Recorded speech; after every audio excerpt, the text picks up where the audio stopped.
Bueno, muy buenas noches a todos. ¿Se escucha? ¿Se escucha atrás? Gracias. Muchas gracias. Muchas gracias a todos por venir.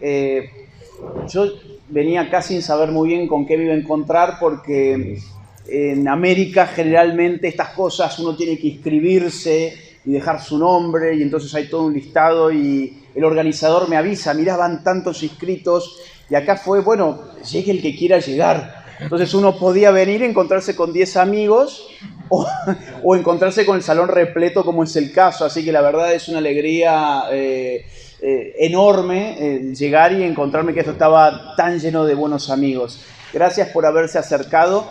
Esto va a ser algo, digamos, muy entre casa, es como yo lo pensé, acá no hay ni tiempos marcados, no hay un cronómetro que esté controlando nada, no hay una presentación de PowerPoint que uno tenga que estar siguiendo, va a ser algo mucho más espontáneo. Quiero agradecer especialmente a Carla, a Jorge, que me honran no solamente con haber aceptado presentar el libro, sino con su amistad, porque es de amigos dedicar tiempo a leer lo que otros han escrito y además dedicar ese tiempo a presentar un libro. Así que para mí es un verdadero honor poder estar con todos ustedes aquí y con dos presentadores de lujo que además no pasan desapercibidos en las luchas culturales de España. Jorge está dando un combate en Europa en general. Hoy vi incluso lo que dijo sobre la juventud, impresionante, lo dice frente a todos los enemigos y para mí no tengo palabras para describir lo que significa que Jorge Buxadé presente mi libro en Madrid. Y Carla, bueno, está en boca de todo el mundo los últimos días.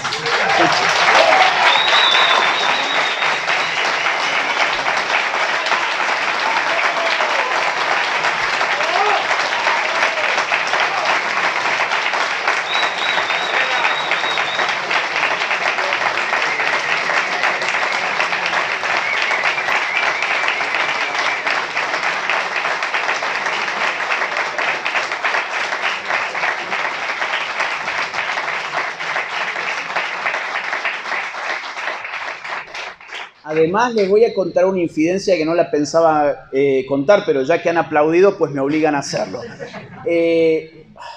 Tuvimos un gravísimo problema, que fue que un auditorio se nos cayó y esto se iba a cancelar. ¿Y saben quién salvó este evento? Carla. Carla se puso a buscar y encontró.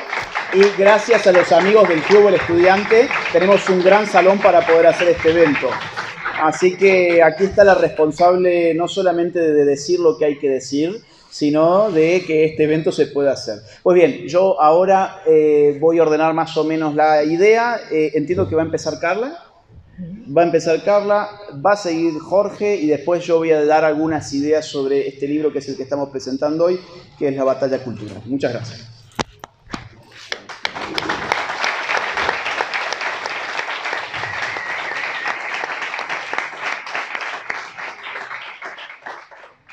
A ver, a mí, ¿se me oye bien? Sí. Cuando me dijeron que iba a presentar el libro de Agustín, o sea, me estoy pellizcando todavía, para mí es un honor gigante porque le he admirado siempre, o sea, para mí es Dios, un balar en el tema de la ideología de género y de la batalla cultural, entonces el honor es mío por poder estar aquí presentando el libro de Agustín. A Agustín le conocéis todo el mundo, no hay que presentarle. Es, yo creo que la voz más conocida que combate a la ideología de género, que combate al feminismo. Yo por eso siempre le he seguido y le he admirado tanto. Y ha escrito un libro que bueno, ya veréis, es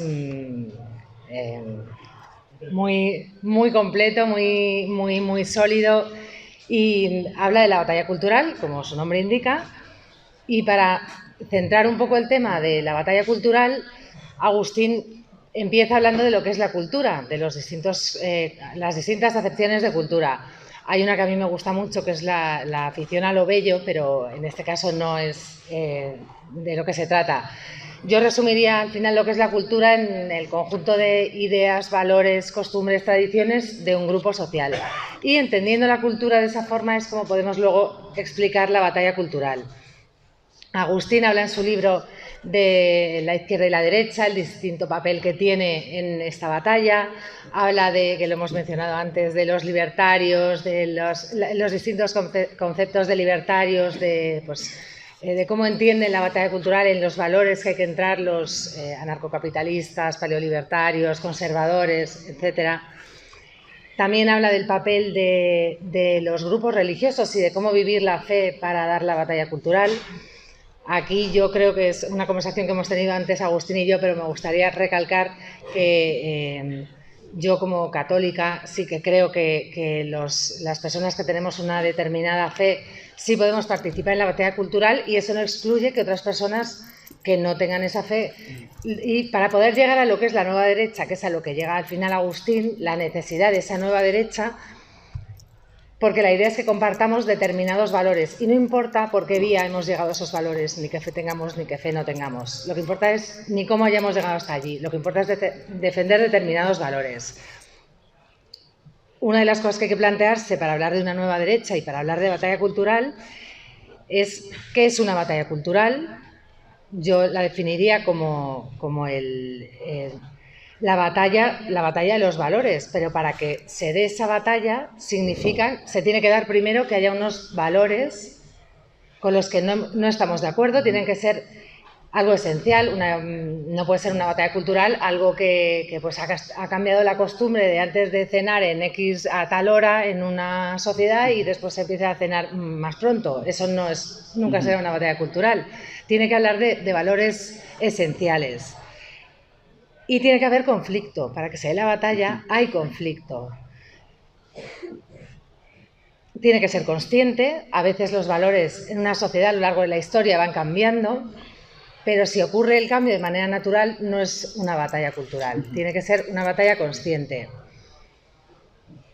Y partiendo de la batalla cultural, yo creo que cabe preguntarse quién la da, por qué se da, si se está dando ahora, y yo creo que podemos decir que ahora sí se está dando la batalla cultural. La da la sociedad civil, algunas personas. Agustín es el mayor exponente de batalla cultural, y tengo que decir, aunque esto no sea un acto de partido, que en España Vox la está dando de manera clarísima, la batalla cultural.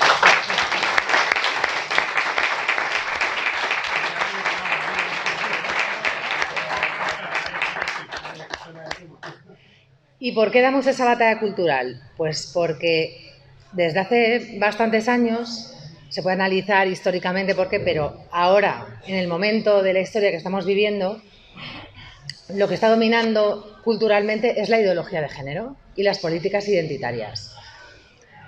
La ideología de género ya se ha explicado muchísimas veces. Sabéis que se trata de, odio esa palabra porque me suena muy progre, pero de construir al ser humano. Se trata de quitarle todo lo que le define, de quitarle sus vínculos familiares, sus vínculos matrimoniales, sus vínculos de pareja, sus vínculos con su historia, con la tradición, con su fe o con la fe.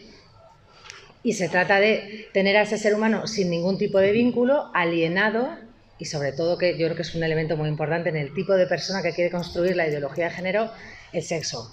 Es importantísimo. O sea, el sexo ya está estudiadísimo, que el sexo es un factor alienante, y si os fijáis en las distintas idas de olla de la ideología de género, pero siempre van al tema del sexo. Cuando yo alguna vez he comentado que por qué, por ejemplo, la teoría queer y la ley trans, por qué hay que reconocer la identidad de una persona en función del sexo del que se sienta. ¿Por qué del sexo? ¿Y por qué no reconocemos su identidad según cómo se siente por la edad, que se sienta con una edad distinta a la que tiene, o que se sienta con una situación laboral distinta a la que tiene? O sea, ¿por qué solo el sexo? ¿Por qué es tan importante? Porque esta gente sabe que es un elemento importantísimo para alienar a la persona. los métodos que utiliza la ideología de género y que utiliza el feminismo, que es contra los que vamos a dar la batalla cultural, yo creo que algunos se podrían imitar y otros evidentemente no. Uno de sus métodos esenciales es la pérdida de soberanía nacional. Ahora estamos sometidos, de eso Jorge es un súper mega experto. Cada país, cada estado, el concepto de estado-nación deja de tener relevancia y unas entidades supranacionales nos dicen lo que tenemos que hacer, lo que tenemos que pensar y cómo debemos legislar, y en Europa se ve bastante claramente también. O sea que lo primero es la pérdida de soberanía, después está la fábrica de colectivos, grupos de personas que no tienen nada que ver entre sí, pero que hay una característica común.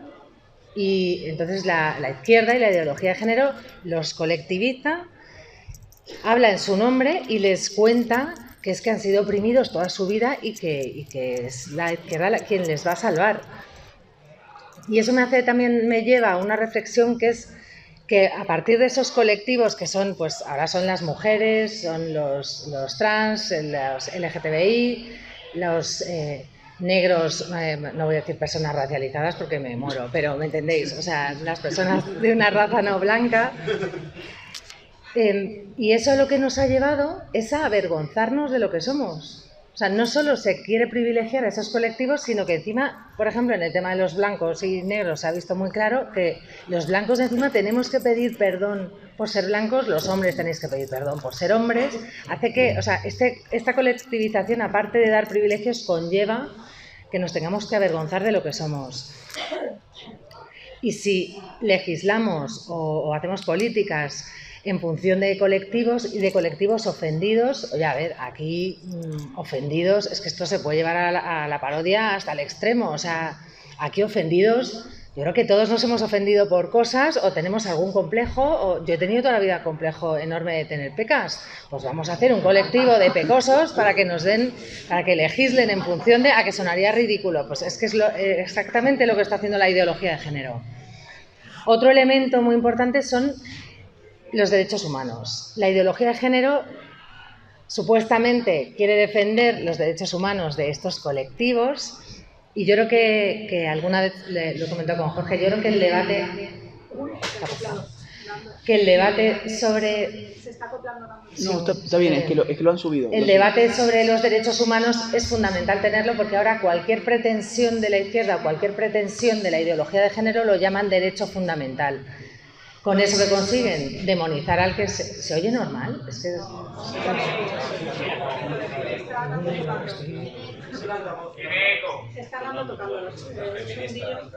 Pasa que creo que lo han subido un poco. A ver, ¿ahora? Sí, ahora sí. Que el debate de los derechos fundamentales, yo creo que es imprescindible reabrirlo, porque estamos aceptando el concepto de derechos fundamentales que la izquierda y que la ideología de género nos da, y son derechos fundamentales inventados. Como decía, cada propósito, cada plan, cada estrategia la bautizan como derecho fundamental. Entonces, si te opones, hay que ilegalizarte porque te estás oponiendo a derechos fundamentales. Entonces, creo que es muy importante que reflexionemos como partido político, como sociedad, cada persona, cuáles son los derechos fundamentales. Todas estas iniciativas las consiguen a través de la legislación. En España lo estamos viendo con las últimas leyes, la Ley Integral contra la Violencia de Género, Ley Trans, Ley de Solo sí es sí. La propaganda en todas desde organismos supranacionales hasta nacionales, en todas partes se nos venden el mismo patrón, las mismas ideas. Bueno, hablaba de la propaganda, del uso del lenguaje. El lenguaje, bueno, estamos viendo, nos reímos de lo de que llamo yo lo de hablar en asturiano, el todas y todes, el hablar con la E, pero todo esto lo utilizan todos y todes, lo utilizan todos y al final en nuestra cabeza ya va sonando normal. Por ejemplo, una palabra que a mí me cabrea especialmente es la del género. Las personas no tenemos género, pero ya asumimos lo del género y ya lo he contado, no sé si alguno me lo habréis oído, cuando fui hace unos meses a hacerme unos análisis de sangre y me ponían en la casilla de sexo, donde debería ir sexo, ponían género. Monté un cisco tremendo y se lo contaba a mi hermana, y mi hermana me decía que había estado la semana anterior y dice, fíjate, ya lo de género me suena tan normal que no me ha llamado la atención. Esa es una batalla cultural que han ganado, cuando no nos chirría, cuando no nos extraña, y es la batalla del lenguaje, que implica muchas más cosas. Implica asumir que las personas no tenemos sexo biológico, que tenemos género, o sea que lo podemos escoger, o sea que abrimos la puerta a todo el mundo trans y a la teoría queer. Por eso cada batalla, aunque parezca una tontería, es importantísima. Y otro elemento fundamental en esta batalla cultural y de la estrategia que está siguiendo la izquierda y la ideología de género y el feminismo es la incitación al odio. Y esto no quiero centrar mis palabras en lo que ha pasado estos días y en mí, pero que sí que hemos visto cómo si dices ciertas cosas, si criticas a determinadas personas, ¿qué palabra utilizan? Violencia. Violencia, es violencia. Si tú te sales del discurso, es violencia. Eso se hace con una finalidad. Ellos saben que eso no es violencia. Ahora va a ser violencia que yo diga que no sé quién es más, lo que sea. Si dicen que es violencia, entonces tú eres peligroso. Si criticas, si disientes, eres peligroso. Si disientes, como eres violento, violas derechos fundamentales y te pueden ilegalizar. ¿Veis lo importante que es el concepto de derechos fundamentales, el concepto de violencia? Ellos utilizan el lenguaje, son muy listos. Y creo que nosotros deberíamos aprender para la batalla cultural a no aceptar ese tipo de lenguaje y tener nosotros el nuestro. Entonces, esto que os quería resumir es un poco los métodos de la izquierda, la pérdida de soberanía, los falsos derechos fundamentales, la legislación, la propaganda, el lenguaje y el odio al disidente, y de lo que podemos hacer nosotros para nuestra batalla cultural. ¿Nosotros queremos la batalla cultural? ¿Por qué? O sea, creo que lo primero que hay que preguntarse, ¿qué no nos gusta de esta ideología de género? ¿Qué no nos gusta de estas políticas identitarias donde por ser de un determinado sexo o de una determinada raza ya tienes que ser privilegiado o al contrario, ya tienes que tener menos derechos como pasa en España con los hombres? Entonces creo que lo primero es preguntarse ¿por qué? ¿Qué valores consideramos buenos, verdaderos y bellos? Y teniéndolo claro, que yo creo que más o menos aquí todos estamos de acuerdo en que queremos defender valores como la vida, como la familia, como una política con perspectiva de familia, que queremos defender la realidad biológica. Yo añadiría también defender los derechos humanos, los de verdad, la vida, la libertad, la propiedad y derechos fundamentales esenciales, pocos más hay. Yo reclamaría también en nuestra batalla cultural defender la responsabilidad personal. O sea, si nos pasa algo malo no es culpa siempre de los demás, es que depende de lo que nosotros hayamos hecho y que nosotros podemos hacer cosas mal, es que nosotros nos equivocamos también. Entonces me parece esencial reivindicar la responsabilidad personal.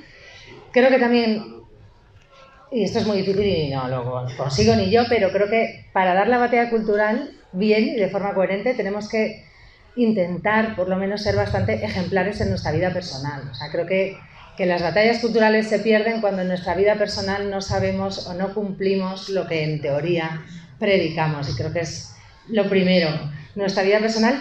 Y a los que tengáis hijos, yo tengo hijos, sobre todo hablar mucho con nuestros hijos. O sea, si no, la izquierda lo va a hacer por nosotros. O sea, contar estas cosas buenas, bellas y verdaderas de la familia, la vida, la biología, cosas tan de cajón, que se las contemos a nuestros hijos porque si no lo harán otros.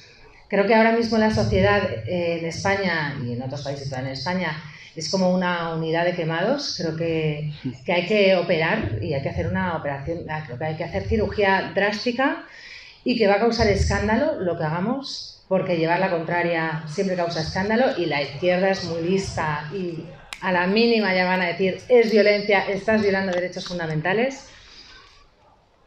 Creo que hay que ser muy valientes, creo que Agustín es el mejor ejemplo de valiente, creo que Vox está siendo muy valiente y está dando esta batalla cultural. Y aquí, hablando de Vox, quiero recordar a algunas personas expresamente. Creo que Jorge está haciendo un papel fundamental para que Vox dé esa batalla cultural, porque Jorge es para mí el guardián de las esencias de Vox y creo que es imprescindible y vital el papel de Jorge para que las ideas buenas prevalezcan. Quiero recordar también el papel que hace Marga de la Pisa en Europa y quiero también nombrar especialmente a Alicia Rubio, porque es la tía que más sabe de ideología de género, es una valiente, y a Lourdes Méndez Monasterio por su valentía y su defensa a favor de la vida.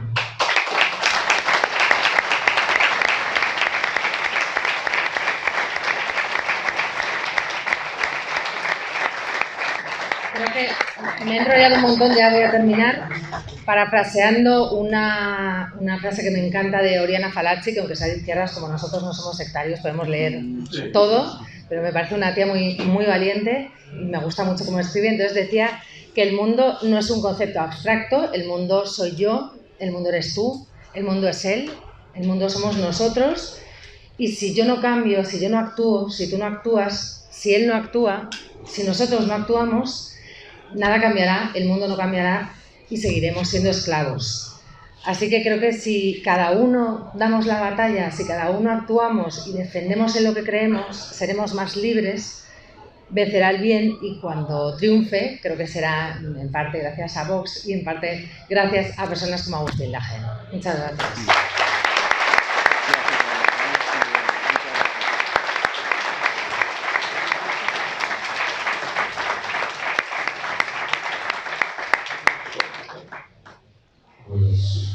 Ya está todo dicho. Lo bueno de hablar segundo es que vas a buscar los retoques.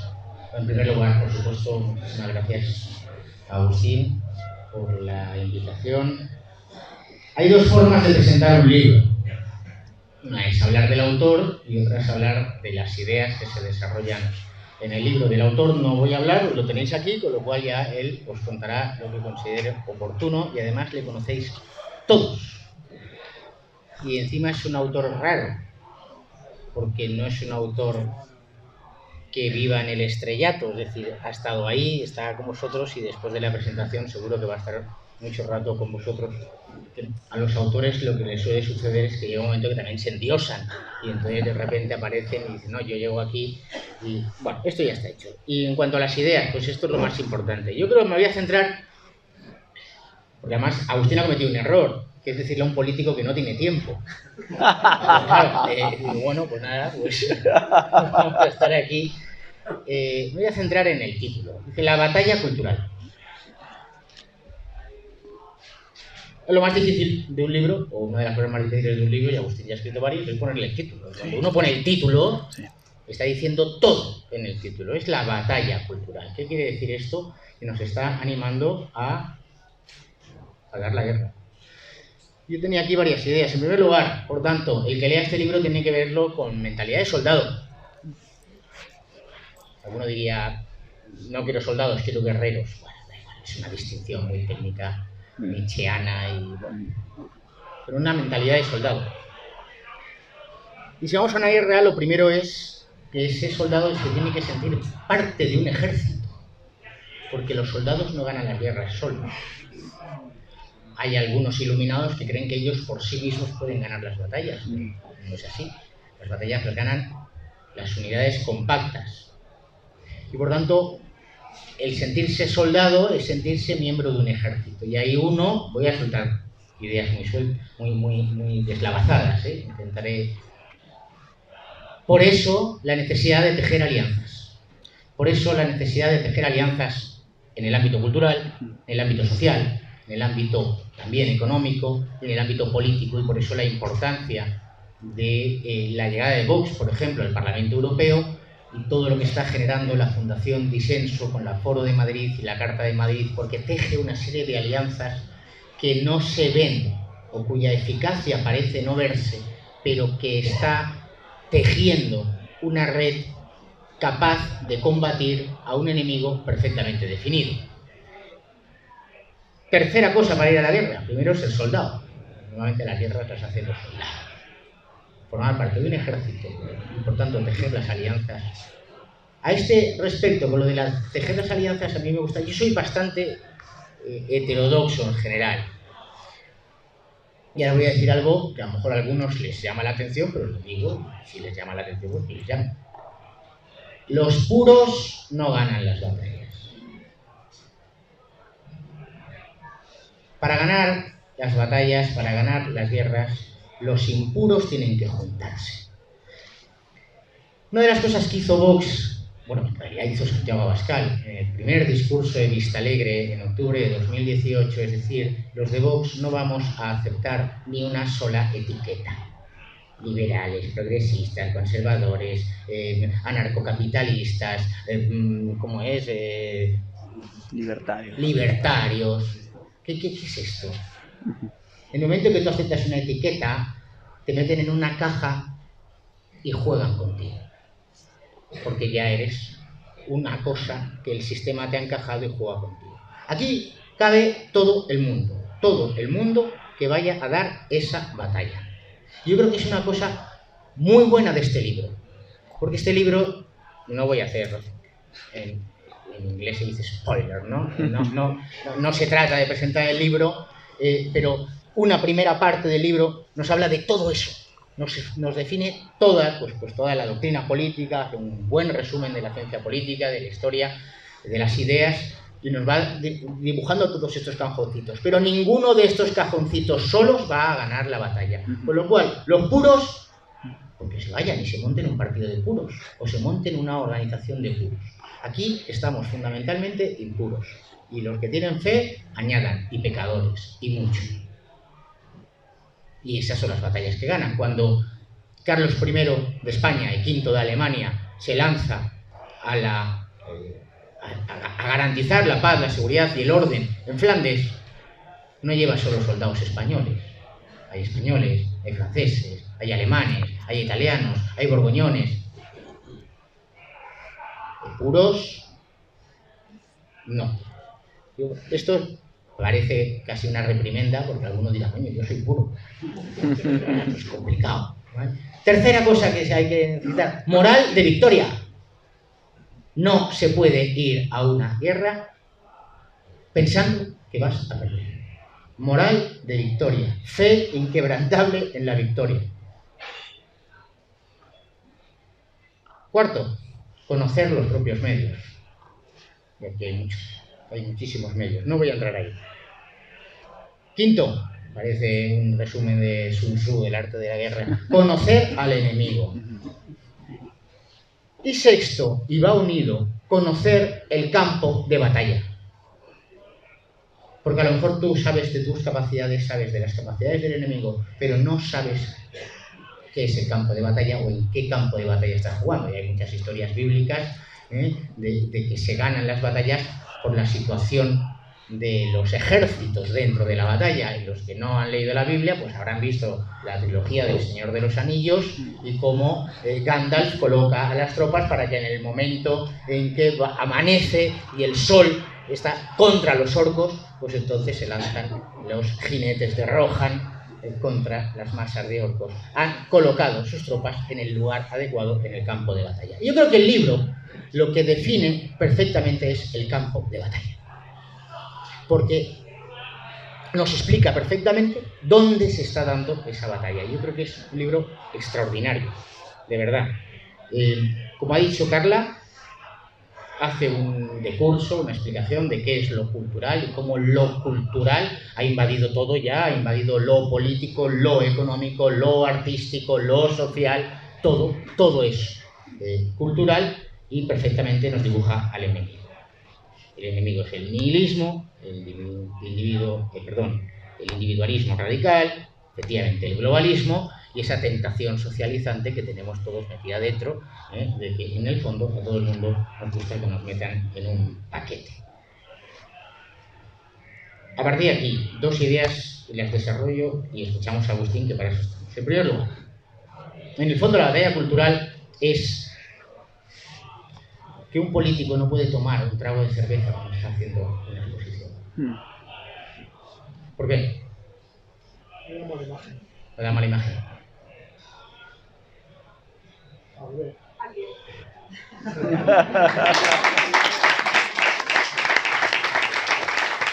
Esto es una tontería y esto no es batalla cultural. Pero fijaos hasta el punto en que ha bajado el control social, el autocontrol social que ejercemos sobre nosotros mismos.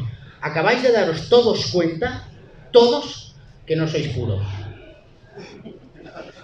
porque todos habíais asumido previamente que un político en la presentación de un libro no puede darle un trago a un vaso de cerveza.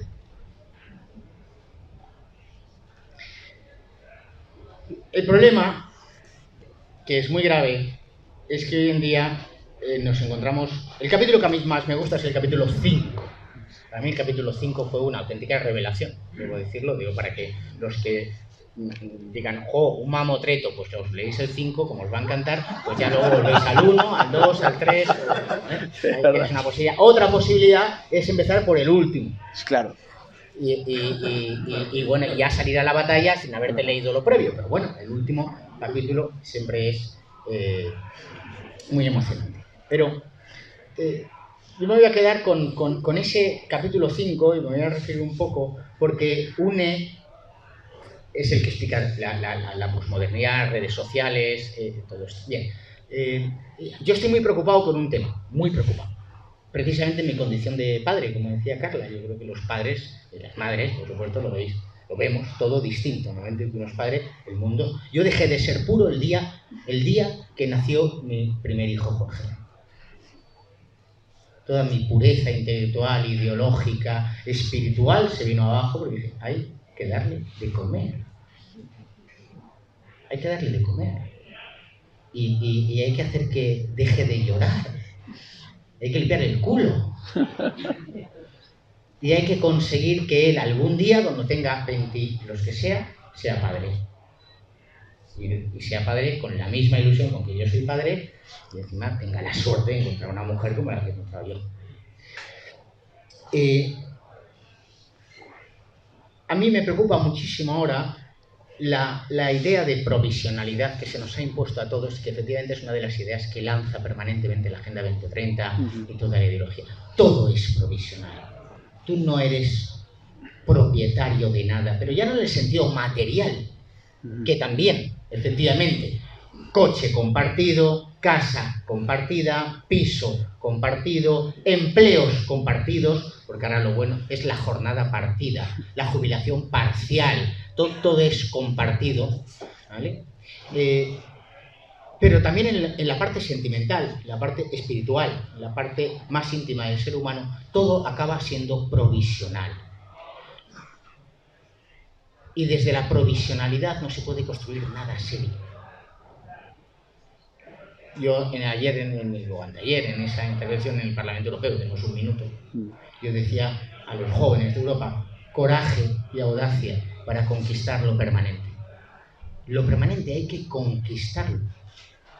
Y eso es algo que la generación de jóvenes, veo jóvenes por aquí y ahí al fondo sobre todo, eso es algo que, lo siento, lo tenéis fastidiado.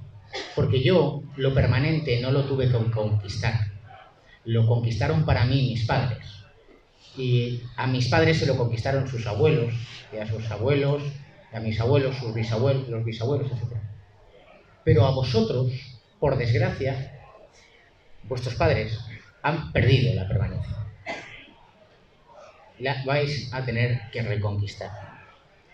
Lo permanente. El derecho a un empleo estable. Es que ya no es posible un empleo estable. La economía moderna exige que haya parcialidad en el empleo. Que tú tienes que estar sometido a cambiar de contrato y de empresa cada 6 meses. ¿Pero quién ha dicho esto? ¿Por qué? Pero pasa con las novias. Es que tienes que tener una novia cada 6 meses. ¿Pero por qué? Si a mí me gusta esta. Y yo le gusto a él, a ella. No, porque te están diciendo todo que es que tienes que probar, que tienes que cambiar, que tienes que disfrutar otras cosas, porque en eso está tu felicidad. Conquistar lo permanente. Y desde lo permanente uno puede recuperar muchas otras cosas. Lo permanente, por supuesto, es la familia, lo permanente es la nación. No voy a hacer yo aquí una exposición sobre lo que es la familia y la nación, lo sabéis todos muy claramente. Permanente es el matrimonio, pero voy a decir más cosas en la línea del capítulo 5. Os llamo mucho la atención sobre este 5 porque para mí he aprendido muchas cosas. Es permanente, tengo aquí apuntada, la sangre, el sudor, el dolor, la alegría, la muerte, la victoria, la derrota, las lágrimas. Esto es permanente. Y en las redes sociales no hay ni sangre, ni sudor, ni lágrimas, ni derrotas, ni victorias. Todo es efímero. Agustín lo explica muchísimo mejor y además hace descubrir que efectivamente hay una pretensión política, ideológica, cultural detrás de eso, que es hacernos ver que lo que es real es lo que tuiteamos y lo que es irreal es lo que estamos viviendo. Nos sacan del mundo. Y allí estás en la provisionalidad absoluta. Yo creo que esto es una idea muy potente del libro de Agustín, que le animo a que desarrolle en posteriores libros, porque este es el campo de batalla ahora. El campo de batalla es cómo somos capaces de ser soldados en redes sociales sin dejarnos devorar por las redes sociales. Total. Cómo somos capaces de hacer maravillosos tweets, pero que luego en la calle nosotros ese tweet lo convirtamos en realidad, en solidaridad con nuestros compatriotas en empleo, en solidaridad con el campo, en solidaridad con los que están sufriendo. Esto es. Porque esa es la política real. No cambiamos nada en Twitter. En Twitter no cambiamos nada. En Twitter removemos conciencias, podemos provocar que alguien se anime a leer un gran discurso, un corte de 1 minuto, 30 segundos, una imagen. Pero la realidad es la que sufren los 3 millones de españoles que se levantan por la mañana y no tienen empleo. Y frente a eso, el enemigo no da respuesta. Y nosotros tenemos que ser capaces de dar una respuesta para que esos españoles que no tienen empleo tengan empleo. Para los que tienen un empleo temporal, lo tengan estable. Para quienes tengan un empleo estable, puedan prosperar y cambiar porque ellos quieren a un nuevo empleo en mejores condiciones o que les permita estar más tiempo con su familia, etcétera, etcétera. Esa es nuestra batalla. Y por último, una cita, que siempre hay que citar, ¿no? Una frase de estas que es lapidaria, que la lógica cultural progresista se lleva muy bien con la sociedad de consumo. Efectivamente, lo explica Agustín, vivimos un tiempo de excitación, de recambio, de provisionalidad, de horizontalidad, de igualitarismo, todos estamos al mismo nivel, todos podemos cambiar. ¿Por qué? Porque nos han desintegrado. Por supuesto que la ideología de género es maldita, decía Carla, ¿y por qué no la edad? Bueno, es que en eso están, para legalizar la pederastia. Para que uno con 35 años pueda decir, no, es que yo me autopercibo como un hombre de 16 años y por tanto puedo mantener las relaciones que me dé la gana con una niña de 15. Porque el proceso de desintegración ha llegado a desintegrar al individuo. Yo cuando he leído a Agustín este libro, recordaba mucho la rebelión de las masas de Ortega y Gasset. La rebelión de las masas de Ortega y Gasset, que muchos de ustedes seguro que habrán leído, hace 30 años estaba en todas las bibliotecas de España, en todas las casas estaba la rebelión de las masas, porque te llegaba el del club del libro y te comprabas el libro y el jarrón y ya está. Que fue un libro brutal, efectivamente, y que define muy bien aquella sociedad industrial de los primeros años 30 del siglo pasado en España, pues Agustín hace esa nueva rebelión de las masas. Las masas han sido desintegradas. Ya no vivimos en una sociedad de masas. La prueba de ello es que estamos en una situación tremenda socialmente, culturalmente, con violencia, con inseguridad, con delitos como jamás ha existido en España el nivel delictivo actual, con 3 millones de parados, etcétera, etcétera, y no hay masas en la calle reclamando libertad y justicia. Ya no vivimos en una sociedad de masas, porque ellos han conseguido eso, desintegrar a las masas, porque ese enemigo, el nihilismo, el individualismo radical, esa tendencia socializante, comunista, socialista, me da igual, voy a ponerle las etiquetas que queráis, esos han conseguido algo, y es dividirnos, porque uno a uno somos más débiles. Nos han desintegrado. Por eso el ataque a la familia, por eso el ataque a la nación, por eso el sindicato Solidaridad de Vox dice: la patria es la protección de los trabajadores, porque los trabajadores individualmente considerados serán vencidos uno a uno, pero los trabajadores sintiéndose miembros de una patria no son vencidos. Y entonces nos han desintegrado uno a uno, nos van devorando. Y ahora el siguiente paso, que estamos en esa fase final, es ya desintegrar al mismo individuo. Ahora ya nos han colocado y ahora dicen: no, pero tú no te defines como Jorge Buixadet, tú te defines como hombre blanco heterosexual. Cis. Cis, no, cis, el cis es el chiringuito ese que está... No. Del Tesano, ¿no? Esto ya me han desintegrado automáticamente. Ya ni siquiera soy, ni siquiera un individuo, que es lo más cutre que uno puede ser, ¿no? Porque ser persona, miembro de una familia, miembro de una nación, esto te hace grande. Esas masas desarraigadas, y efectivamente frente a eso hay que oponer pues todo lo que aquí se va a exponer en ese libro, esa tradición cultural. Y palabras muy duras y muy gruesas, y que a lo mejor hay que recuperar, y las recuperamos de vez en cuando, como es autoridad, jerarquía, costumbres. Yo a mis hijos, papá, ¿y por qué hacemos esto? Porque se ha hecho toda la vida. Es lo más maravilloso del mundo. Hacemos esto porque nos da la gana hacer lo que se ha hecho toda la vida. No lo hacemos obligado, lo hacemos porque nos da la gana, porque se ha hecho toda la vida. Y por último, la parte jurídica que necesariamente debo hacer, porque es muy potente. Además es que Agustín también habla de esto, ¿no es verdad? Un libro maravilloso. ¿Qué es la diferencia entre contrato y vínculo? Contrato y vínculo. Contrato, dice, ahora me voy a poner chilito. El artículo 1254 del Código Civil dice que existe el contrato desde que una o varias personas consienten en obligarse respecto de otra u otras a hacer alguna cosa o prestar algún servicio. Aún me acuerdo de la oposición. 30 años más tarde. 1254 del Código Civil. Por lo tanto, en el contrato, la relación entre los dos sujetos que contratan es una relación de conflicto. Uno tiene derechos, otro tiene obligaciones. Uno tiene cargas, otro tiene deberes, responsabilidades, y por tanto en esas relaciones de conflicto automáticamente se interpretan como de dominación. Si nosotros definimos el matrimonio como un contrato, hemos sentado las bases para que el matrimonio sea interpretado como un lugar en que hombre y mujer compiten, están enfrentados. Y hay una situación de dominio. Su teoría está muy bien construida. Y Agustín dice: ¿y lo del vínculo? Es que el vínculo es algo natural. El vínculo es algo en el que, por supuesto que hay una voluntad inicial, yo me vinculo a ti, pero una vez vinculado, yo ya no interpreto mis relaciones con el otro, porque ya no es el otro, sino soy yo mismo. El vínculo. Y antes hablaba del vínculo matrimonial, el vínculo de padres e hijos, las cosas, ¿te acordáis? El vínculo de la madre con el hijo.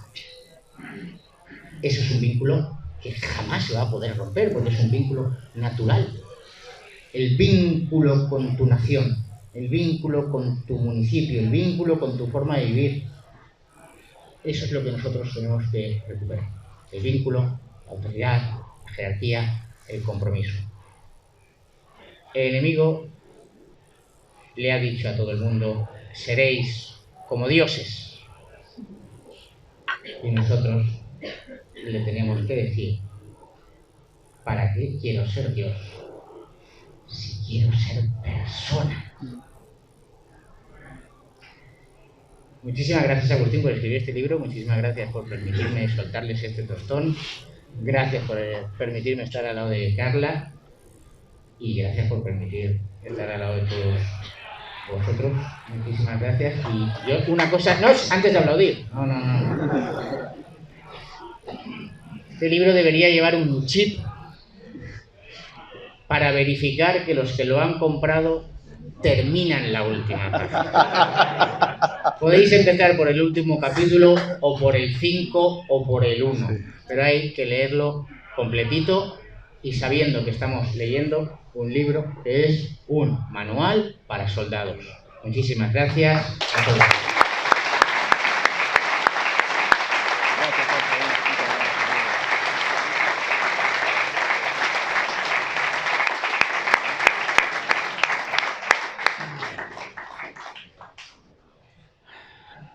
Bueno, muchas gracias de nuevo a todos, Jorge, Carla. Presentar un libro de 500 páginas no es algo conveniente comercialmente. Eso es seguro. En épocas de libros de Byung-Chul Han, que tienen 90 páginas y tienen letra tamaño 18, no es fácil vender esta obra. Tampoco es una obra necesariamente divertida. O sea, voy a hacer todo lo que en el marketing no se debe hacer, pero no importa. Espero que los editores allá atrás después no me maten, pero bueno, es así. Hay que decir las cosas como son. Es un libro que yo escribí pensando en la cantidad de estudiantes universitarios de grado y de posgrado que estaban dedicándose a las ciencias sociales y que no tenían otro material de estudio que no fuese de intelectuales de izquierdas. No había. Este libro a mí me tomó 7 años. No lo escribí jamás pensando que fuese un libro que interesara masivamente. Me confundí. Afortunadamente. En la época de los 140 caracteres de Twitter, hay gente que está dispuesta todavía a adquirir un libro de 500 y pico de páginas, y espero yo también, como Jorge, que también a leerlo. Entonces quiero empezar, a ver, esto es toda una improvisación, no tengo nada macheteado porque, nada, quiero que sea lo más fluido que salga. Entonces voy a empezar por donde me dejó Jorge. Mi sugerencia para leer el libro es que lo subrayen y que no esperen divertirse. Hay un mandato de que todo nos tiene que divertir, ¿no? Imagínense ustedes a un soldado que cuando tiene que practicar tiro al blanco, dice, no, es que no me divierte. No me divierte hacer estocadas. No me divierte hacer abdominales. No me divierte salir a correr. Bueno, llegó la guerra y ese soldado no dura ni 5 segundos. No todo tiene por qué ser divertido. Y cuando se trata de formación en tiempos como los que corren, en los que la gente cree que se forma por TikTok, leer un libro de manera consciente, subrayándolo, puede ser este o puede ser otro. Ahora ya me salgo de este. Estudiándolo, subrayándolo, tratando de comprenderlo, aunque nunca un libro se comprenda al 100%. Eso es mentira. Pues el margen de diferencia que le deja al lector respecto de sus adversarios políticos y culturales es un margen significativo. Ayer estuve en una entrevista en 7NN que me hizo Javier Villamor. Y Javier empezó preguntándome, ¿la batalla cultural es un mito o es una realidad? Y yo creo que no importa realmente si es un mito o es una realidad. Porque el mito tiene efectos reales. Y la ciencia política encuentra en el mito un motor de la acción política como pocos otros. Sorel hablaba del mito de la huelga general, por ejemplo. La batalla cultural ha estado en boca de distintas células políticas en los últimos años. De todas esas células puristas a las cuales Jorge se refería recién. Los libertarios decían, estamos dando la batalla cultural. Conservadores decían, estamos dando la batalla cultural. Anarcocapitalistas, estamos dando la batalla cultural. Los paleolibertarios, los patriotas, toda esa fauna de purismos estaban cada uno dando la batalla cultural, pero resultaba al final del día que no había ninguna teoría de la batalla cultural. Entonces la cosa simplemente estaba en la superficie oficiando como mito, pero como un mito poco arraigado todavía. En este libro yo intento ofrecer una teoría posible, porque pueden haber otras, sobre la batalla cultural. Y lo primero a entender, para comprender qué queremos decir con batalla cultural, es entender qué queremos decir con cultura. La palabra cultura me lleva prácticamente todo un capítulo. Es una de las palabras más difíciles de las ciencias sociales y de las humanidades, precisamente porque es una de las palabras más utilizadas. Si fuera una palabra pomposa, si fuera una palabra excéntrica, pues quizás fuera más fácil. Hegemonía, que es una palabra excéntrica, es más fácil que cultura. La Universidad de Oxford, por ejemplo, hace algún tiempo lanzó un libro tratando de definir qué era cultura y no tuvo mejor idea que recopilar más de 250 definiciones de cultura. ¿Cómo lidia uno con eso? ¿Qué queremos decir con batalla cultural cuando Oxford nos está diciendo que en el mundo académico hay más de 250 definiciones de cultura?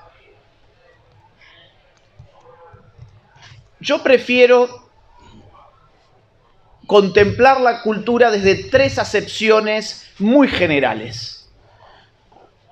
La palabra cultura empieza a utilizarse habitualmente a partir del siglo XVIII con los filósofos ilustrados. Los filósofos ilustrados van a entender por cultura el cultivo del espíritu humano. Claro, van a atender a la etimología de la palabra, que viene de colere, del latín. Colere es cultivar, que es la agricultura, por ejemplo. Bueno, la agricultura es el esfuerzo del trabajo humano sobre la tierra para que la tierra dé fruto. ¿Qué es la cultura? Es el esfuerzo del ser humano sobre su propio espíritu para que dé fruto la actualización de ciertas potencias, la inteligencia, la voluntad, el desarrollo de virtudes, de modos, de gustos. Entonces, para los ilustrados había gente con cultura, gente sin cultura, gente con más cultura, gente con menos cultura. Esa acepción de cultura la seguimos utilizando hasta el día de hoy. Si yo les digo, vamos a ver, Juancito es muy inculto, ustedes van a entender exactamente lo que yo quiero decir. Ustedes podrán imaginarse a Juancito jugando un videojuego todo el día, por ejemplo. Si yo digo Pedrito es muy culto, bueno, ustedes también van a darse una idea de qué es lo que yo quiero decir. Los ilustrados todavía resuenan, aunque sea de manera débil, pero todavía resuenan en un siglo igualitario como este, donde hablar de cultura como jerarquía se ha vuelto un pecado. Los antropólogos en el siglo XVIII van a tener una definición totalmente distinta de cultura. Los antropólogos, esas personas que se sumergen en pueblos exóticos y tratan de entender la forma de vida de esos pueblos, pues van a encontrar que determinadas agrupaciones humanas están utilizando un idioma distinto, creencias distintas, costumbres distintas, gastronomía distinta, arte distinto, y a todo eso que es distinto lo van a llamar cultura. ¿Qué es la cultura para un antropólogo? Bueno, pues es todo aquello que heredamos socialmente, pero no genéticamente. Yo no solamente he heredado genes, yo he heredado una cultura, he heredado un idioma, he heredado una forma de ver el mundo, he heredado una serie de creencias, he heredado unos símbolos, he heredado unos ritos, he heredado unos mitos, he heredado una historia, he heredado tradiciones. Todo eso los antropólogos lo van a llamar cultura. Pero también la sociología va a tratar de hablar de cultura y va a delimitar un campo social muy específico para esa palabra. Los sociólogos cuando hablan, como Bourdieu, por ejemplo, del campo cultural, se están refiriendo a un campo de producción simbólica muy concreto, el campo del arte. Si yo a ustedes les digo, quiero hacer un paseo cultural en Madrid, bueno, ustedes no me van a llevar a un centro comercial. ¿A dónde me van a llevar? A un museo, por ejemplo, ¿no? O a un monumento histórico, o a ver la arquitectura del lugar, o a una biblioteca nacional y me van a contar sobre la literatura española. Fíjense ustedes que estamos hablando de definiciones de cultura realmente distintas, pero que todos hoy utilizamos esa misma palabra para decir cosas realmente distintas. Solo la diferenciamos en función del contexto.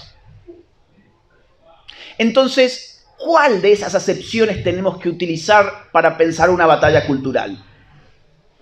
Pues no creo ni siquiera que haya que elegir una. Creo que lo que hay que contemplar es que todas dependen en su manera de ser de una misma tensión. Esto puede ser un poco complejo, pero no se preocupen, va a quedar súper claro. Las tres acepciones de cultura que yo les acabo de mencionar tienen una misma manera de ser, tienen una misma ontología política. Esa misma ontología me está mostrando una tensión entre un polo estructurado y un polo estructurante, un polo creativo y un polo condicionante. ¿Qué significa esto? Significa que al mismo tiempo que el hombre hace la cultura, es impactado por su propia creación.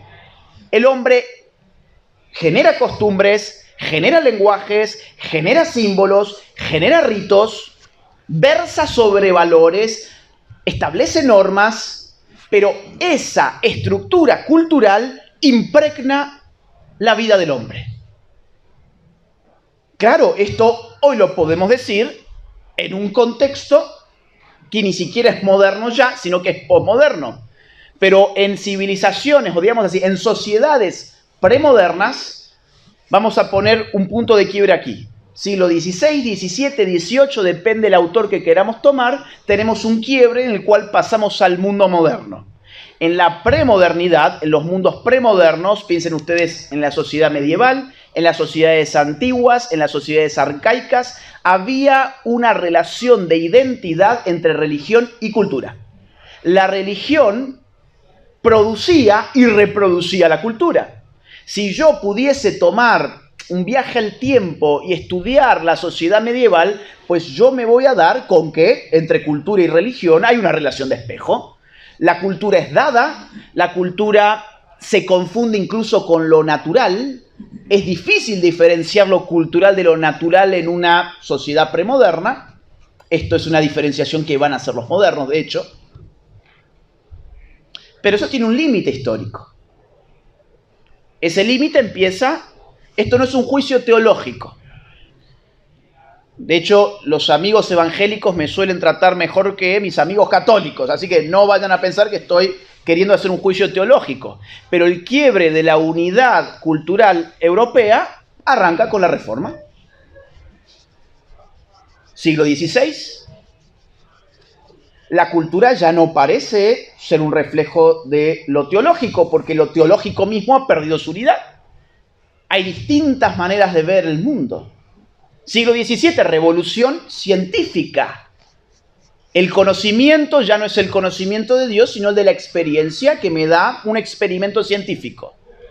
Siglo XVIII, revoluciones políticas. El Estado ha de ser un Estado laico. La privatización de la fe me deja, sin embargo, en una situación en la que el hombre debe definir la manera en que ve el mundo y como reemplazo de esa unidad religiosa que existía aparece la idea de cultura, que no por nada está muy vinculada con lo cultual, el culto. La cultura moderna es la secularización de una identidad que existía anteriormente entre teología y cultura. Y ahí aparece lo cultural como un campo de intervención.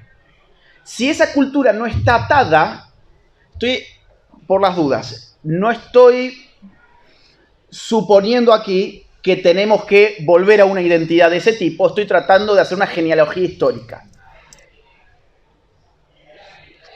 La cultura aparece como un campo de intervención en la cual podemos darle forma. La cultura me aparece como un campo de poder. La cultura no es simplemente ir al teatro, no es simplemente montar un museo, no es simplemente dirigir una serie de Netflix. La cultura entraña una voluntad de poder en el mundo moderno y cada vez más a tal punto que hoy ustedes no pueden ver una sola serie de televisión sin estarse sintiendo atacados culturalmente. ¿Qué es el poder? Max Weber, que fue un gran sociólogo, define el poder como una probabilidad. El poder es la probabilidad de imponer mi voluntad sobre otra persona al margen de las fuentes de esa probabilidad, dice Weber. ¿A qué se refiere con las fuentes de esa probabilidad? Pues que el poder tiene fuentes variadas. Yo puedo, por ejemplo, a mi amigo Eduardo, gracias por venir, puedo decirle, Eduardo, quiero que hagas X. Y Eduardo puede decirme, no, no es mi voluntad hacer X. Y yo puedo sacar un arma y apuntar sobre Eduardo. ¿Qué voy a estar haciendo ahí? Voy a estar aumentando mucho mis probabilidades, mi poder. ¿El poder es una probabilidad? ¿Cómo podríamos llamar ese tipo de poder? Por su fuente, poder armado. El arma es un instrumento que permite elevar la fuente de mi poder. Un ladrón, cuando te atraca en la calle, eleva su voluntad sobre vos a causa de que él está armado y vos no. Yo podría a Eduardo decirle, Eduardo, quiero que hagas X, y él me dice no. Yo digo, bueno, mira, saco un maletín lleno de euros, lamentablemente no lo tengo, y le digo, Eduardo, reconsidera tu postura. ¿Qué estoy haciendo? Estoy aumentando mi probabilidad, pero la fuente del poder ya no es armado, el poder ahí es económico. O yo puedo hacer algo aún más interesante. Yo puedo modificar el entorno simbólico de Eduardo, me va a llevar tiempo. Puedo modificar el entorno lingüístico en el cual Eduardo se mueve. Puedo modificar el tipo de guión de las series, películas, de la música que escucha Eduardo. Puedo ir modificando las noticias, la manera de presentar las noticias, la manera de recortar la realidad que tienen los medios de comunicación, lo que él empieza a ver por las redes y lo que no puede ver por las redes también. Y quizás Eduardo termina haciendo X. Y yo no tuve ni que apuntarle con un arma ni ofrecerle 1 millón de euros. Eso se llama poder cultural. Y curiosamente la gente cree que el poder es más eficiente cuanto más coercitivo es. Y es exactamente al revés. El poder, cuanto más necesita el uso de la fuerza, es que más debilitado está. El poder más eficiente es aquel que no precisa de la utilización directa de la fuerza, porque si lo precisara tendría que desnudarse. Y el poder no quiere desnudarse, quiere ocultarse, para que Eduardo termine creyendo que su decisión X no ha sido la mía, sino que ha sido la suya. Que si su hijo mañana dice que quiere hacerse una cirugía de cambio de sexo, pues evidentemente ha sido una decisión de su hijo. Y que Eduardo tiene que respetar que su hijo se mutile sus genitales. Porque caso contrario, su entorno lingüístico ya le ha dicho que Eduardo es un homofóbico y un transfóbico. Entonces, a eso nos referimos cuando hablamos de batalla cultural. La cultura no ha de ser vista como el campo del ocio, sino como un campo político. Y es que si uno trazara otro tipo de genealogía, a mí las genealogías me gustan mucho porque me permiten pensar de manera histórica. Hay un gran problema en pensar de forma abstracta sin atender a los procesos de la historia.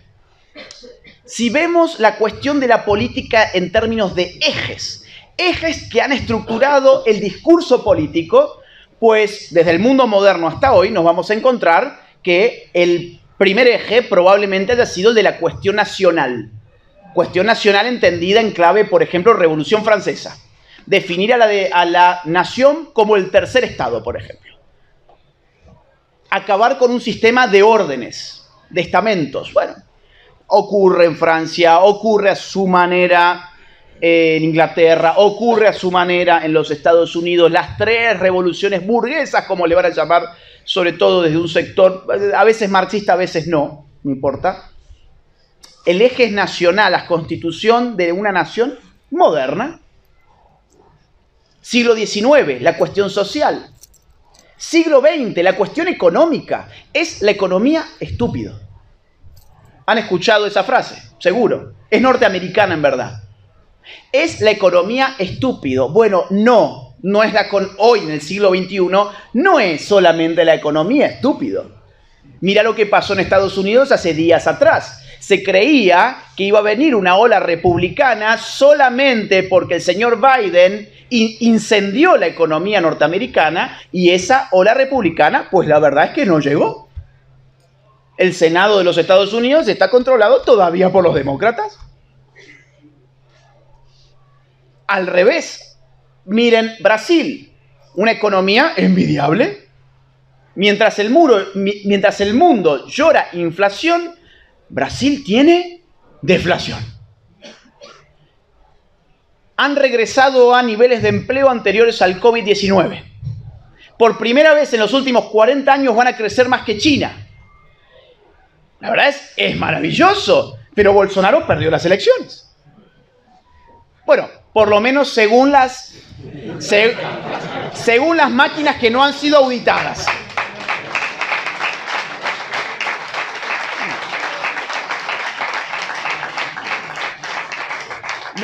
No quiero arruinar este video porque no vaya a ser que lo bajen de las redes sociales. Pero vamos a decir una cosa que es irrebatible, y es que en todas las máquinas auditadas, en verdad, Bolsonaro ganó. Las que perdió fueron las que no se pueden auditar porque son de determinado año en el cual no se puede acceder. Bien, pero bueno, vamos a suponer. Hoy la política encuentra su dinámica propia en un eje cultural. Hoy todo se ha vuelto político. Lo que yo como es una manifestación política. Cómo yo me visto es una manifestación política. ¿Qué tengo yo entre las piernas? También es una manifestación política. ¿Con quién me acuesto? Es una manifestación política. Irene Montero lo sabe. Bueno, lo que ella tiene...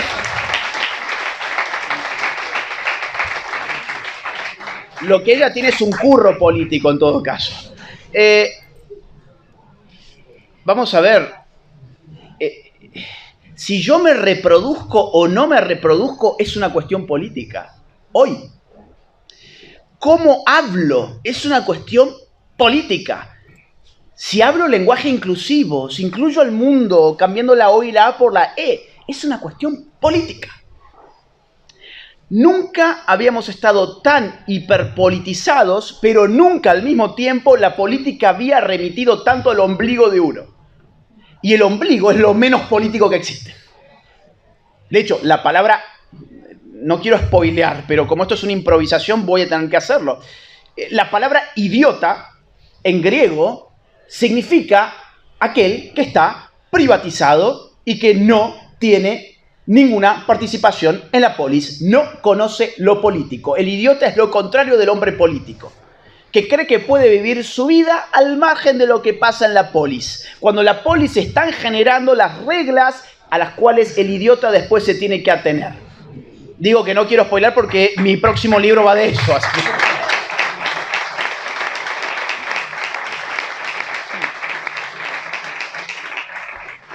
Entonces, a ver, la batalla cultural, como ustedes verán, ha de ser entendida desde varios enfoques. La batalla cultural entendiendo la cultura como poder, pero la batalla cultural entendiendo también la política como la culturalización del conflicto. Y la política, yo sé que hay mucha gente que entiende la política como consenso, yo la entiendo más bien como conflicto, porque no habría consenso de no haber primero un conflicto. Claro, estas ideas muy clásicas de la política como la búsqueda del bien común, pues no se puede buscar el bien común hasta que yo no defina qué es lo común. Y eso entraña una polémica y por lo tanto una política. Hoy estamos discutiendo, insisto, asuntos que no necesariamente son económicos, que son culturales, y hoy se están estableciendo relaciones políticas, padre-hijo, hermano-hermana, novio-novia, inmigrante nacional, hombre-mujer, biología, cultura. Por ahí está pasando hoy la política. Y vamos a ir al subtítulo de la obra. Reflexiones críticas para una nueva derecha. Claro, había una derechita cobarde. Quien tuvo la virtud de señalar y designarla como tal ha sido el partido Vox. Y al designarla como tal, abre un nuevo campo político. A ese campo político, Jorge dice, a mí no me gustan las etiquetas. Ustedes llámenlo como quieran. Yo no tengo un capricho con la palabra derecha. Pero yo sí que encuentro que dejar a tu adversario la definición de un rótulo que te puede ser adjudicado es peligroso. Cuando Santiago Abascal y yo tuve el honor de estar en uno de los mítines de Vox del año 2019, que creo que estuvimos con vos, Eduardo, cuando anduvimos allí haciendo también ruido, en Murcia, donde destrozaron el hotel y hubo un escándalo. Santiago Abascal decía, defender la familia es de facha, soy facha. Defender la vida es de facha, pues seremos fachas. Defender a España es de facha, pues seremos fachas. ¿Qué estaba haciendo ahí? Estaba neutralizando el insulto fácil de sus adversarios. Estaba haciendo exactamente lo contrario de lo que hizo la centroderecha cobarde, no solamente en este país, sino también en todo Hispanoamérica. La cual, no me vayas a decir que soy de derecha, tengo miedo. Yo no soy ni de derecha ni de izquierda. Yo no sé lo que soy. Mejor decime vos lo que soy. Bueno. Y hay acá una realidad, y es que la gente allí afuera habla de izquierdas y de derechas. Claro, hay un discurso muy intelectualista en torno a esto, que es, bueno, no, el mundo es muy complejo, las ideas son plurales, no reduzcamos esto a un conflicto izquierda-derecha. Pero allí afuera, si yo me subo un taxi, de hecho veníamos en un taxi hoy con Carla y yo le decía, ¿y no te da miedo que el taxista tenga un ataque de ira o algo parecido? No, me dice, esto es normal. Bueno, si yo al taxista le hubiera dicho, yo soy de Argentina, no comprendo la política de España, ¿me podrías explicar en qué consisten los partidos políticos vigentes en España? Yo creo que muy probablemente él me hubiese hecho el siguiente cuadro.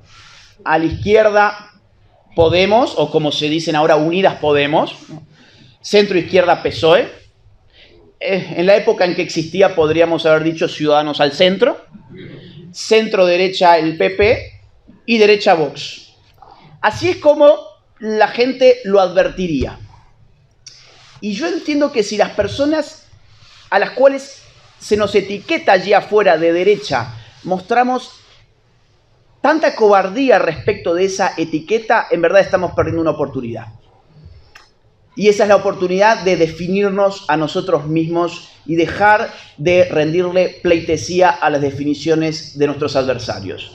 Por eso es que el libro también apuntala esa idea, que es que la idea que en la derecha no tiene por qué haber algo tan demoníaco como nos venden.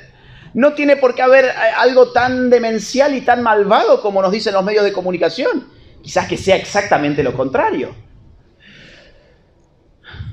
Ahora, nueva derecha. ¿Por qué nueva? Bueno, porque son expresiones renovadas. No son derechas, por ejemplo, la derecha de la Guerra Fría. La derecha de la Guerra Fría era una derecha economicista. Lo único que le interesaba era salvar el sistema de propiedad privada y de libre mercado. Eso fue lo que se disputó en la Guerra Fría. No es cierto que se disputó el modelo de la democracia contra el modelo del autoritarismo. Lo que se debatió fue un asunto del rol económico del Estado. Y hay muchas fuerzas políticas, evidentemente en el mundo, no digo aquí en España hay algunas nomás, pero hay muchas fuerzas políticas que se han quedado en una lógica de Guerra Fría. Por eso es que la agenda cultural que terminan comprando y reproduciendo es la agenda progresista, porque no tienen una agenda cultural propia. Por eso los vemos después poniéndose el distintivo de la Agenda 2030, por ejemplo. Una nueva derecha implica dejar atrás esos purismos absurdos a los cuales se refería Jorge, porque el purismo no es el terreno fértil de lo político. La política no es el arte de unir a los idénticos, es el arte de acercar a los similares. Lo otro es sectarismo, que existe. ¿Quieren hacer una secta? Vayan y háganla. La secta de los anarcocapitalistas. Bueno, reúnanse y está bien, pero políticamente no se va a lograr nada. Si no se empiezan a elaborar articulaciones políticas que, por supuesto, empiecen a encontrar cuestiones en común, porque tienen que haber cuestiones en común. Tienen que haber adversarios en común y tienen que haber una retórica común. Y eso es un esfuerzo político. La política no se puede hacer con los idénticos. La política se hace con los parecidos. Y yo creo, y es lo que propongo en el libro, esto puede ser totalmente criticado, es decir, es una propuesta nada más, está abierto a todo tipo de críticas. Yo creo que lo que hoy llamamos nueva derecha puede ser una articulación entre sectores que podríamos llamar libertarios. Un ejemplo que ustedes seguramente pueden conocer es Javier Milei, en Argentina. Sectores que podríamos llamar conservadores. Sería un grave error identificar a los conservadores, por ejemplo, con los católicos. Porque hay conservadores que no son católicos. Hay conservadores que son evangélicos. Y hay conservadores que son agnósticos. Y hay conservadores que son ateos.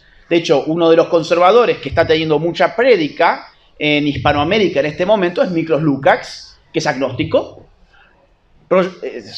Entonces, tratar de encasillar religiosamente sería un grave error.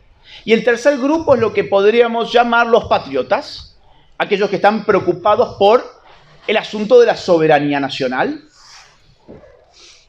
Libertarios, conservadores, patriotas. Cuando yo pienso en esta fórmula, veo... No voy a hablar de España ahora porque no quiero ponerle etiquetas al asunto aquí, pero veo, por ejemplo, un partido como el de Javier Milei. Veo el Partido Republicano en su ala dura en este momento. Pónganle ustedes el nombre de Trump o pónganle ustedes el nombre de DeSantis. Veo el Partido Republicano de Kast en Chile. Veo el movimiento de López Aliaga en Perú. Fabricio Alvarado en Costa Rica. Menciono a la América Hispana porque acá entiendo que hay varios amigos, por lo que estuve viendo, que también son de allí y saben de lo que estoy hablando bien. Hay nuevas expresiones de derecha que se definen por haber separado su forma de hacer política y su forma de articular su discurso político de las viejas estructuras vetustas de la centro-derecha cobarde que vendió su agenda cultural a cambio de mantener un discurso meramente económico, meramente tecnocrático. Esto no es solamente un fenómeno de Vox, eso es lo que les quiero mostrar. Es un fenómeno que también está apareciendo en muchos lugares de Hispanoamérica. Y creo que representan una esperanza. Y voy a ir cerrando con esto. Creo que representan una esperanza. Porque la batalla cultural puede ser vista de abajo hacia arriba, pero también de arriba hacia abajo. Batalla cultural podemos hacer todos y debemos hacer todos. Batalla cultural hace un padre de familia cuando educa a su hijo. Batalla cultural hace una persona, por ejemplo, que tiene una participación en una iglesia, cuando empieza a formar grupos para hablar de temas relevantes socialmente. Batalla cultural hace un joven cuando se levanta y debate en una universidad, en un colegio. Batalla cultural hace una persona que decide abrir un canal de YouTube o abrir sus redes sociales, siempre y cuando no confunda el mundo digital con el mundo real, que eso sería un grave problema. La batalla cultural está en manos de todos. Pero si la batalla cultural no penetra esas organizaciones formales e institucionalizadas que llamamos partidos políticos, pues siempre va a ser una reacción que no termine coagulando en la esfera del poder, que es la esfera del Estado. Por lo tanto, yo creo que hay que agradecer que en determinados lugares del mundo hispanohablante hoy existen partidos políticos que tienen un enfoque de batalla cultural. Y por eso, precisamente, estar hoy acompañado por 2 diputados de uno de esos partidos políticos, les introducía yo, para mí es un honor.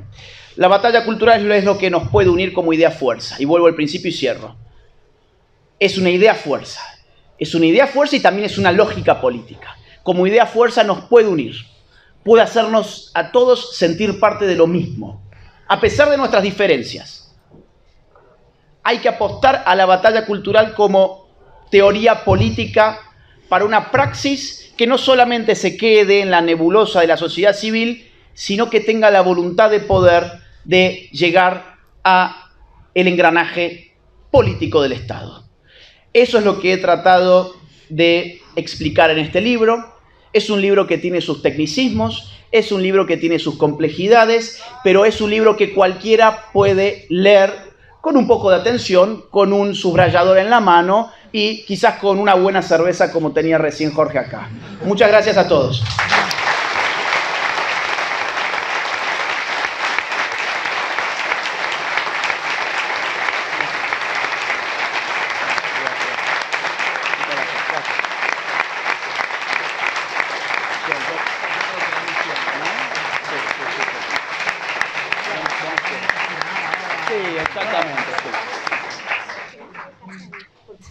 Tengo entendido que vamos a hacer ahora una firma de libros, si los amigos de la editorial nos ayudan a organizar eso. Y pues bueno, muy buenas noches a todos y gracias otra vez por habernos acompañado aquí.